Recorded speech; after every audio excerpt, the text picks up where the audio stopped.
ఈ రోజైతే మన వీడియో వచ్చేసరికి పాలకూర పప్పు. పాలకూర పప్పు కూడా చాలా డిఫరెన్స్‌గా ఉంటాయి. పాలకూరతోటి మనం చాలా రకాలుగా చేసుకోవచ్చు. అందులో ఇదొకటి పాలకూర పప్పు. మనం పప్పు ఎప్పుడైనా సరే కందిపప్పు తక్కువ తీసుకోవాలి, ఆకు ఎక్కువ తీసుకోవాలి. అప్పుడే మనకి ఆకు అయినా సరే, కందిపప్పు అయినా సరే ఈక్వల్ క్వాంటిటీలో అస్సలు తీసుకోవద్దు.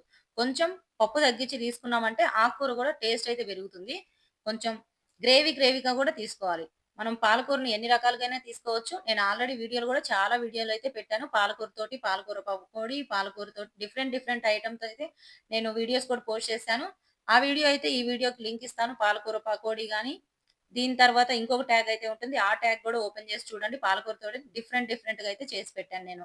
పాలకూర ఉల్లి కారము, పాలకూర పకోడీ చాలా డిఫరెంట్‌గా అయితే చేసి పెట్టాను. వీడియో కావాలంటే చూడండి. ఇక్కడ నేనైతే పాలకూర అయితే ఎక్కువ క్వాంటిటీలోనే తీసుకున్నాను. పప్పు తక్కువగా, ఆకు ఎక్కువగా. ఇలా తీసుకుంటేనే పాలకూర పప్పు మనకెప్పుడైనా సరే కరెక్ట్‌గా ఉడికిపోతుంది. ఆకుకు గూడా టేస్ట్ అనిపిస్తుంది. చూసారు గదా! ఆకు మాత్రమే ఎక్కువుంది. కందిపప్పు తక్కువగుంది. ఇలా జేసుకుంటేనే మనం ఎన్ని రకాలుగా చేసుకున్నా సరే, ఆకుకూరని మనకి ఎక్కువ డైజెస్ట్ ఉంటుంది. చాలా విటమిన్స్ గూడా యూజ్‌ఫుల్ ఉంటుంది పాలకూర అనేది. ఆకుకూరల్లోనే మనకి చాలా విటమిన్స్ దొరుకుతాయి. ఇలా అయితే నేనిప్పుడు చపాతీలోకైతే పాలకూర పప్పు అయితే చేసేసాను. చాలా బావుంటుంది. రైస్‌లో కూడా బావుంటుంది. ఇక్కడైతే ఇప్పుడు పప్పు తాలింపేసేసుకుందాం. కొంచెం ఆయిల్ వేసేసుకొని, దీంట్లోనే ఆవాలు, మనం తాలింపు గింజలు ఏవైతే వేసుకుంటానో అవన్నీ. దీనికి పర్ఫెక్ట్ టేస్ట్ అంటే వెల్లుల్లి. వెల్లుల్లి ఫ్లేవరు పాలకూరకి మంచి కాంబినేషన్ అయితే ఉంటుంది.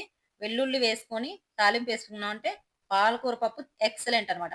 మనం యేసుకునే చిన్న కర్రీ అయినా సరే, మనం చేసే తాలింపులోనే ఉంటుంది ఆ టేస్ట్ మొత్తం.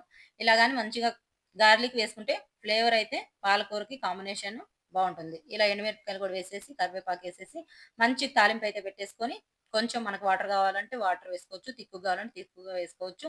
పాలకూర పప్పయితే రెడీ అయిపోయింది. చపాతీలోకి మంచి కాంబినేషన్ అయితే. వీడియో నచ్చితే లైక్ చేయండి, షేర్ చేయండి, సబ్స్క్రైబ్ చేసుకోండి.